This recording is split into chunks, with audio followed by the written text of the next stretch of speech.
ពីមុនគឺគាត់អត់ដែរចង់មើលសភៅទេតែឥឡូវគឺគាត់ចូលចិត្តមើលសភៅច្រើនជាងមុន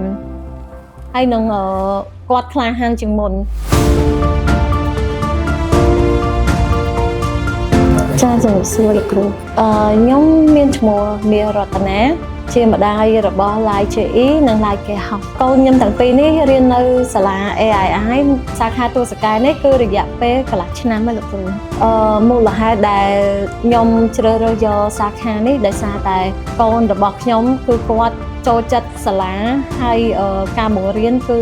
ខ្លាំងហើយពូកែហើយខ្ញុំក៏ចង់ឲ្យកូនខ្ញុំចូលសាលានេះដោយសារតែពីមុនគឺគាត់ខ្សោយតែឥឡូវគឺគាត់ខំប្រឹងរៀនច្រើនគាត់បានការនិយាយស្ដីគឺបានច្រើនជាងមុនជាពិសេសលោកគ្រូអ្នកគ្រូគាត់មានបទពិសោធន៍ច្រើនពីមុនគឺគាត់អត់ដែរចង់មើលសភៅទេតែឥឡូវគឺគាត់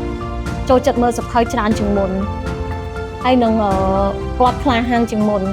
ហើយបើរវាង JE គឺគាត់សន្ទនាបានល្អនឹងហើយការខិតខំរបស់គាត់បានរីកចម្រើនជាងមុនសាលាគឺនៅទីនេះគឺខ្ញុំចាប់អារម្មណ៍រឿងកូនខ្ញុំធ្វើដំណើរមកសាលាគឺទី1បងសន្តិសុខគាត់បានណែនាំឲ្យកូនខ្ញុំពាក់មួកការពារសុវត្ថិភាពខ្លាចគាត់តាមផ្លូវមានបញ្ហាអញ្ចឹងណាហើយទី2ទៀតលោកគ្រូអ្នកគ្រូគាត់យកចិត្តទុកដាក់លើកូនខ្ញុំទាំងពីរនាក់ការបង្រៀនការធ្វើកិច្ចការនៅផ្ទះបានច្រើនហើយនឹងការនិយាយស្ដីគឺបានល្អច្រើនជាងមុនតាំងពីចូលសាលាមកសម្រាប់ JE ពីមុនគឺគាត់អត់ខិតខំរៀនទេ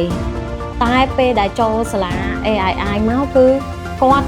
យកចិត្តទុកដាក់នឹងការសិក្សារាល់ថ្ងៃកិច្ចការផ្ទះគឺគាត់ធ្វើជារៀងរាល់ថ្ងៃហើយរវាងការហុកគឺគាត់អានបានច្រើននិយាយបានច្រើនល្អបានច្រើននិយាយរួមគឺខ្ញុំសប្បាយចិត្តពេលដែលឃើញកូនខិតខំរៀននិយាយរួមប្លែកហ្មងជាក្មេងម្នាក់ឧស្សាហ៍ជាងមុនហើយខិតខំរៀនជាងមុននិយាយទៅសាលានេះគឺខ្ញុំស្រឡាញ់ត្រង់ថាលោកគ្រូអ្នកគ្រូនៅទីនេះគឺគាត់ផ្ដល់យោបល់ឲ្យយើងបានច្រើនគាត់អាចដឹងពីកូនយើងខ្វះខាតចំណុចណាមួយគឺគាត់ប្រាប់ឲ្យយើងថាកូនយើងខ្វះចំណុចនេះមួយហើយគាត់និយាយមកគឺត្រូវនឹងចំណុចកូនរបស់ខ្ញុំច្រើន